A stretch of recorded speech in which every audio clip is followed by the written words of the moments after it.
Welcome to the NAMM Show. I'm Randall Faber, and this is the adventure of music making.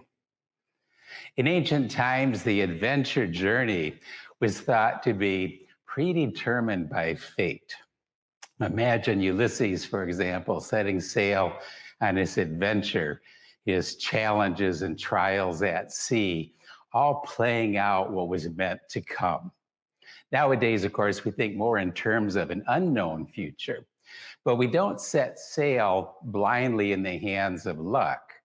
We plan the path ahead, we put in focused effort, and we develop a support network of friends and coaches and teachers. Consider the word Advent, which is part of the word adventure. Advent means what is about to come, what is about to be fulfilled. And this is something we can take personally because we can look at what is that Advent, that upcoming adventure of one's own career in music making. What we really have is your adventure of music making is situated in the here and now, but at the trajectory of the path ahead. The concept of adventure is instructive here because it helps us shape the trajectory. It implies a jumping into the challenge, an overcoming of the obstacles, building the scar tissue, and learning new skills. Now, that's quite a handful or a mouthful, and indeed, it's encouraging us to put in the hard work of building skill. One little point, though, is that sometimes I find people grasping that hard work ethic so much that they say, I'm going to learn music theory, I'm going to learn my scales, I'm going to learn my technique, and then I'm going to be making music. And I encourage us instead to think of the music making as something that's intertwined with all levels of the skill development. Think that if music making is that expression from the heart, expression from the soul, and that inspiration of creativity. And this needs to be practiced, just like we need to practice our scales. So today I'm going to help us look at that interweaving of two tracks. One track is the development of our tool set, our skills, if you will. And the other track is how do we take in the muse? How do we be inspired and how do we be expressive? Certainly art takes courage. We might say that we have to approach creativity from the gut. In fact, think of that word adventure. We find the root of the word, we find it as vent, V-E-N-T. Ad is the prefix here, and ad means to or facing, but vent means the belly, it means the gut.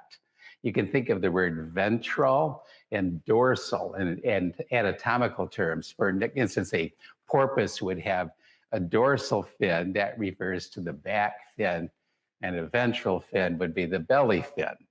Or in structures of the brain or organs in the body, the ventral would be the side that's underneath. So why does this word adventure have vent in it? What is this meaning? Well, the belly is the undefended part. It's the vulnerability. It's the vulnerable side. So when we face with the belly, so to speak, faced with the ventral, then we're exposed, vulnerable, and being courageous. So just as we talked about this Ulysses adventure, the adventure of music making invites us to be courageous with our expression, courageous with our music making and creativity. I'd like to suggest that maybe to do so, we think of this term, a brain bypass. Instead of thinking our way through music, instead, let's set our toolkit aside and approach music from the gut. To illustrate, let's give a listen to Franz Liszt's The Opening of the Mephisto Waltz.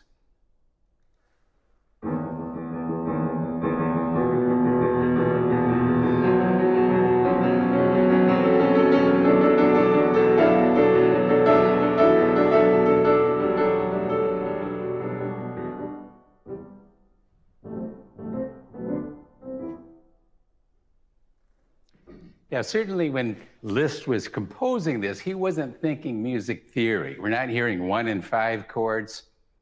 He wasn't thinking about E minor and E minor 9. Undoubtedly, he was creating from the gut. He's thinking about story. This is the Mephisto Waltz, so it's the devil tuning up the violin. And indeed, we hear the open fifths here of the strings of the violin, and he's just transposed that and continues to add more fifths and more excitement, creating from the gut, if you will. Let's do something similar here. We're going to turn off the tool set, but go from the gut, and instead of tuning up the violin, what if you're tuning up on the guitar strings? So that would give us, instead of the fifths, we're going to go up in fourths. And then we get our 1/3 there, and then back to another fourth. So let's play with that a bit.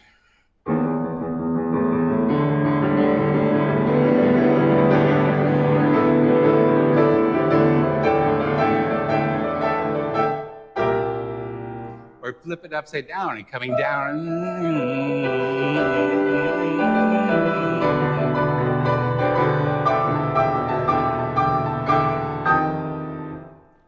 And of course, there aren't right notes and wrong notes in something like this. All we're trying to do is capture our passion and inspiration, bypass our thinking, and get right into some playing. This is something that I think can be quite workable in terms of a mindset for approaching music making. One's apt to think that creativity means confidence. And we're going to say, just like this piece, wow, I've got something really powerful here to share that I've created. But often creativity can be sneaking in. It can be a little more sheepish. I recall my early days in the recording studio when I was a teenager. We had a very talented songwriter who would, under a lot of pressure indeed, but he'd bring in a song, and it wasn't that, oh, I've got this big hit here, that's going to be a great song. Instead, it was more sheepish. Let me share this with you. What do you think?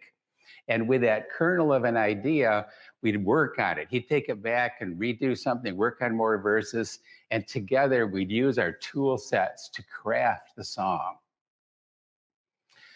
You know, there's another way of thinking about creativity that is an incorrect image in my mind.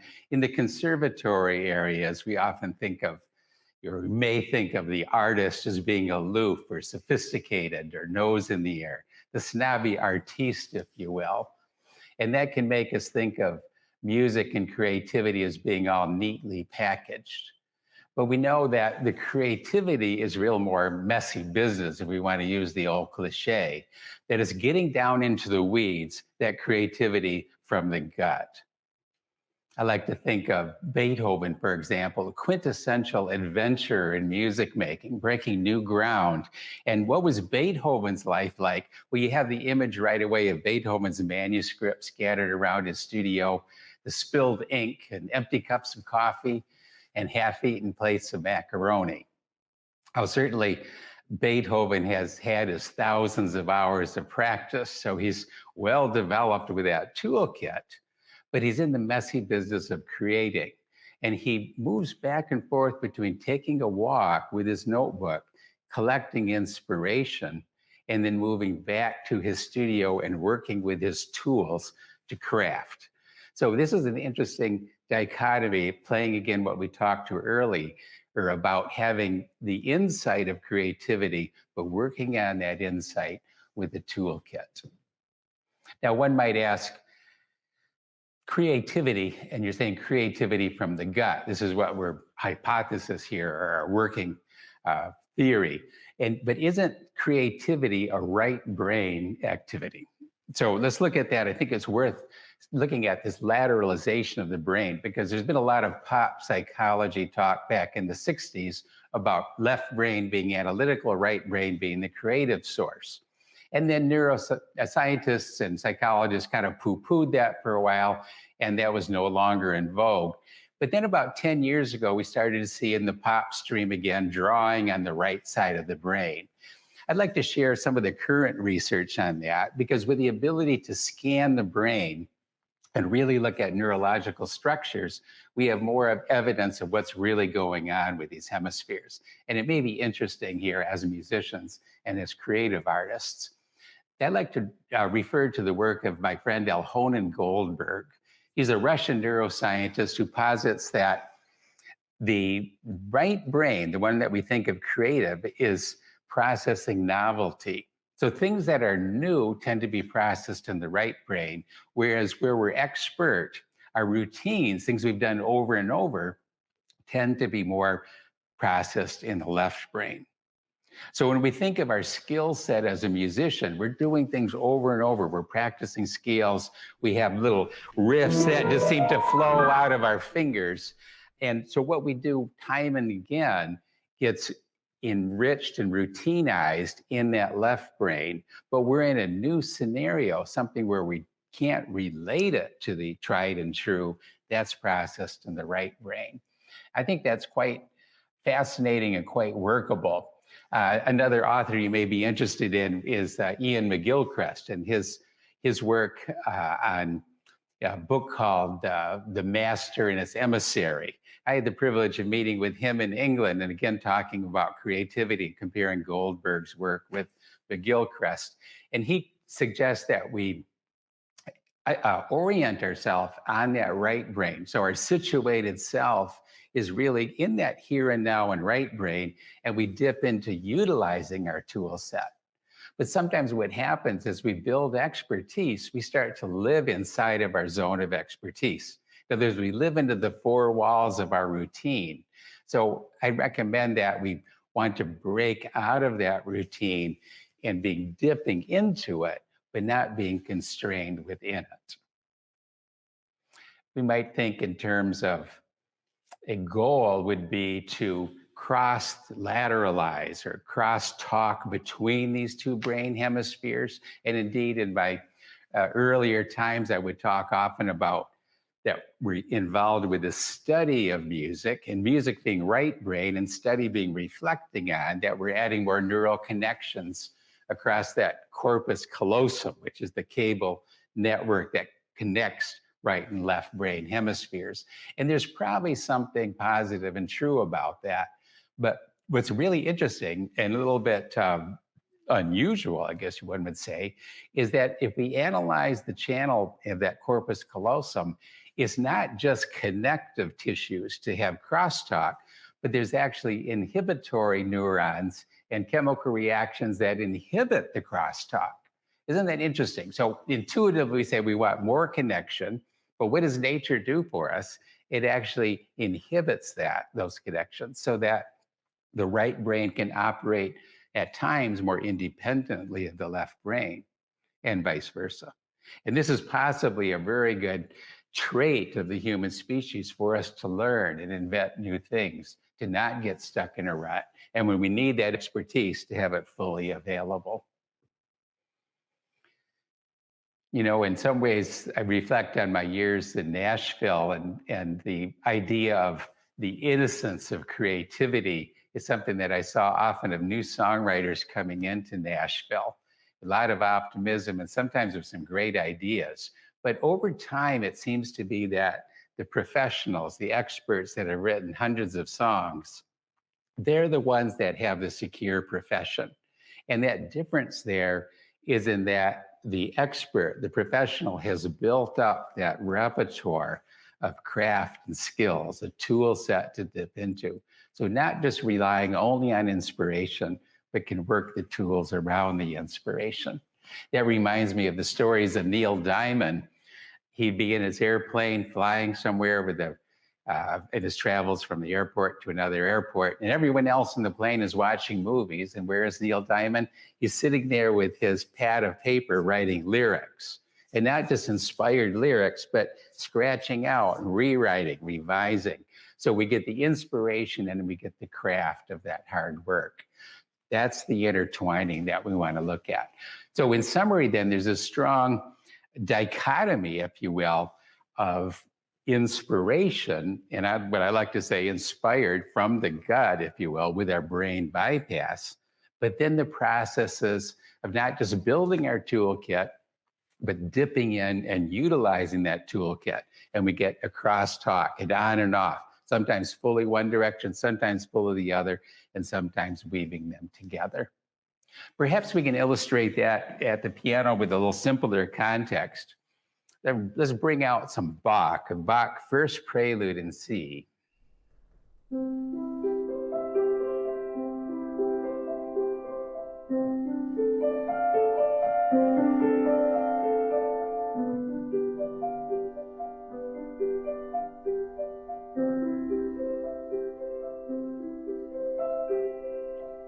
Okay, just that opening, those opening bars, there's a simplicity here, isn't there? We've got our C major chord, our third is right up there on the top, almost has a melody, and then it steps up to the next higher note, and then underneath, and back again. So we could think of this as playing out this one chord,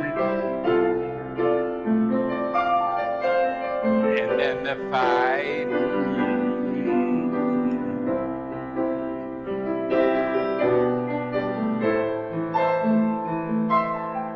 and so forth. But we see how we've done there is we've taken, understanding the tools, we've taken some routines in my fingers and simply extrapolated it out in different ways.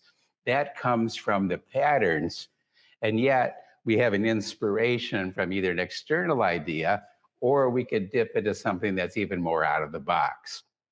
But you can imagine how each musician may handle this in different ways. A jazz pianist may right away go, oh, that D minor chord, the second chord was the 2 chord, and then we get the 5 and 1. So it may put a little jazz slant on it. Or the lounge pianist may put this with the major 7th in the 9th.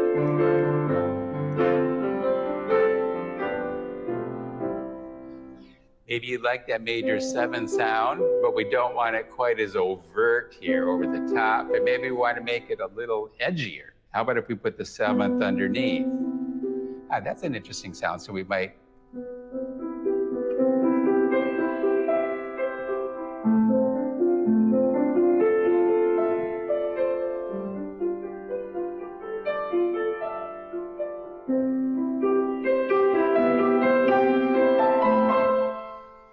Or perhaps you want to be even more edgy. How do we get even more edgy than this? Well, we could take our chord and just simply alter a tone. So what if we move up to this G sharp? Let's be more haunting here.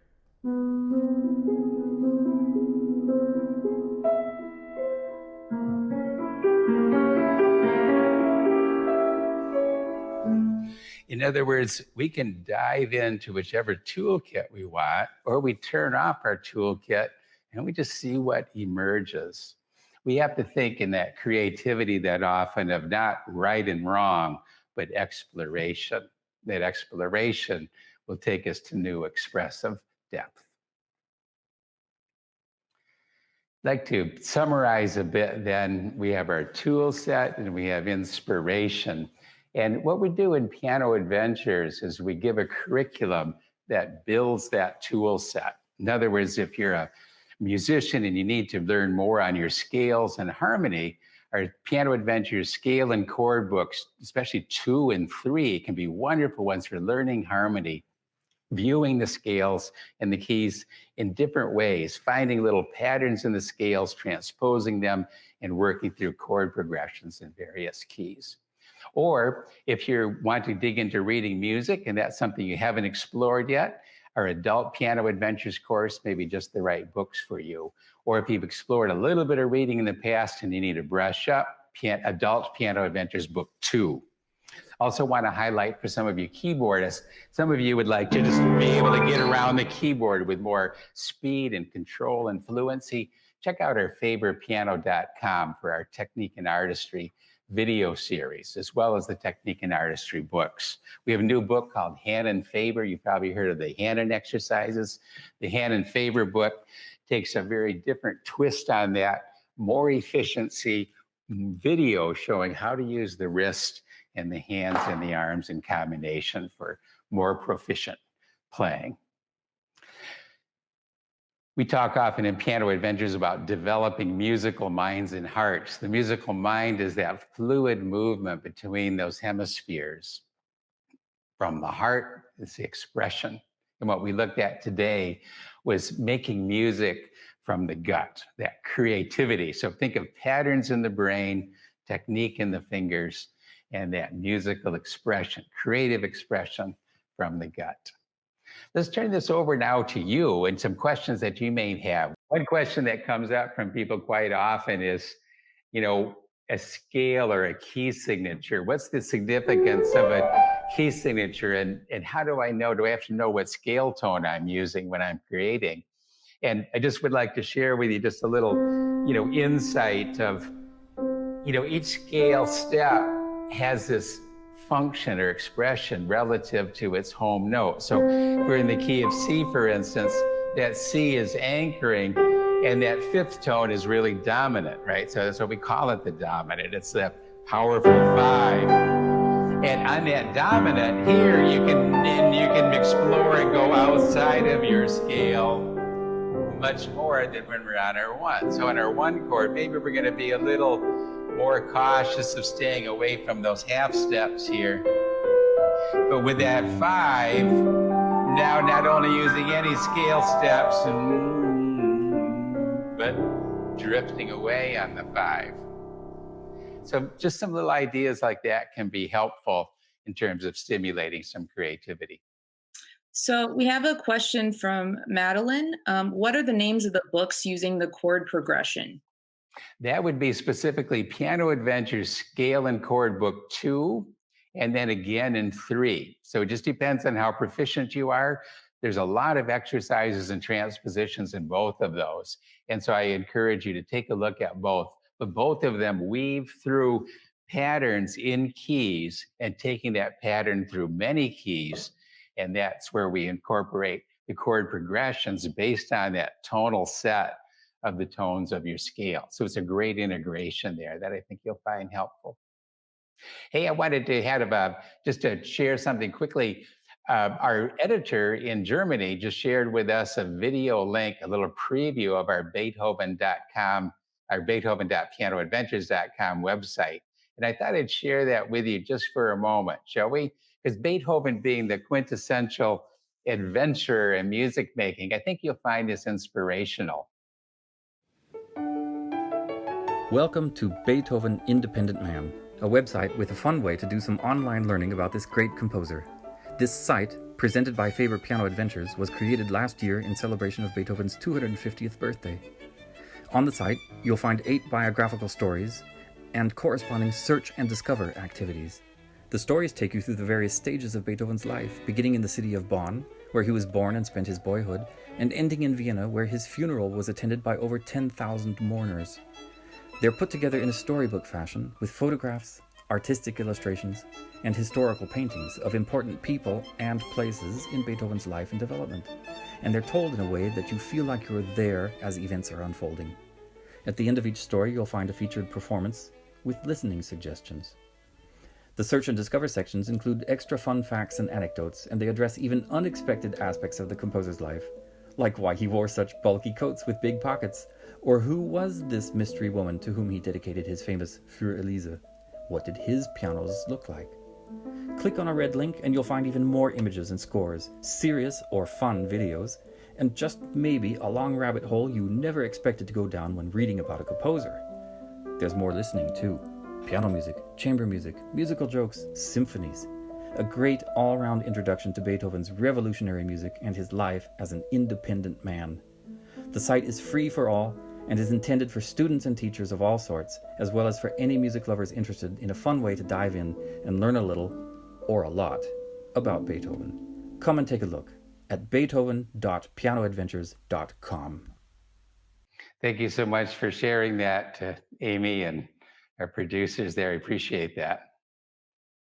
Before we sign off for today, I did see a question pop up. How do I learn to improvise was the question. It's a great question, because often traditional teachers maybe aren't so proficient in improvising themselves. So it's difficult then for them to share how best to learn to improvise. I'm going to just share a couple thoughts. One is that over the course of this next year, we're going to pick up a theme called creative improv. So if you go to the pianoadventures.com site, watch my blogs, and watch the video blogs, because we're going to give some specific tools. Just as we did over the last couple of years, we had technique and artistry as a theme, and we put out about 150 videos on technique. The next wave will be around creative improv, and you may indeed find that as an improvisation course. But you can always dig into a little section of a piece, just maybe the motif or an introduction or an ending, some element of a piece that you like, and then start inverting the chords, playing within the scale set. And sometimes people forget that, a key signature is just establishing a set of tones like a painting palette. And as long as you're staying in that palette, you're really feeling pretty safe, you see? And then if you want to go a little bit outside of that scale, that's where we veer, we expand the palette. So ultimately, we may have a 7-tone scale, but if we know how to use different tones,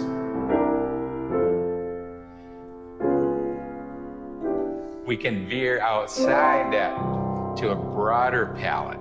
But start your improvisations by staying in the tones of your key signatures, tones of your major scale. Or take away the half steps. That gives us the pentatonic scale. I'll share more on that in some of the upcoming videos, but that reduces the number of tones available, which makes it almost impossible to make a mistake. And that could be a good training wheels to get you started. Someone's asking, can a not-for-profit school connect with the Piano Adventures to learn more about the Beethoven site? Indeed, the Beethoven site is free. We're so grateful for the Bonn Museum and many not-for-profit organizations that have helped contribute resources to the site. So there's no charge, and simply go to beethoven.pianoadventures.com. It's free to use and share. It's a resource for the community. And I hope for each of you, it's a resource for inspiration of your own creativity and musical expression. Thank you so much. It's been a pleasure. And I look forward to seeing you at pianoadventures.com. Thank you so much.